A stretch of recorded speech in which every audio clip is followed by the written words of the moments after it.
Bonjour, un petit mot sur le biais des coûts irrécupérables.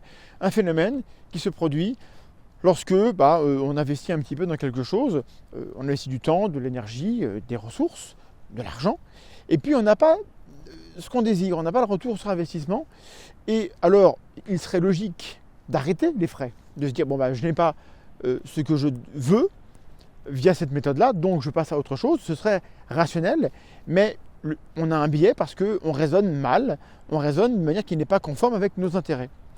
Et donc on a des gens qui, dans la vie de tous les jours, sont dans un couple où ça se passe mal, mais ils se disent, ça fait quand même 20 ans que j'ai cette histoire, je ne peux pas m'arrêter maintenant, qu'est-ce que je fais de toutes ces années passées ensemble? Ouais, mais sauf que c'est pas un bon calcul, vu que ce qu'il faut calculer, c'est comment passer l'année prochaine, en fait. Alors je ne vous dis pas de quitter votre partenaire, mais est-ce que c'est un raisonnement correct?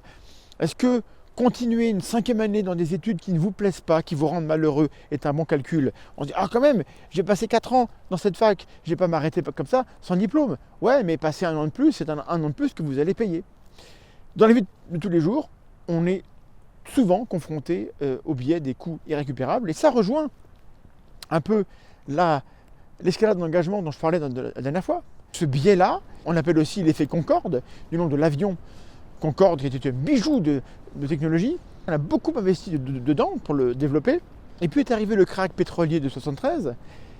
Les prix du pétrole explosent. L'avion n'est plus viable économiquement. Et donc on devrait arrêter. Sauf qu'on s'est dit, non, on a investi tant de centaines de millions dans cet appareil. Il est très beau. Il faut qu'on continue plus. Donc on a investi d'autres centaines de millions d'euros ou de francs dans un avion dont on savait qu'économiquement il n'était pas viable.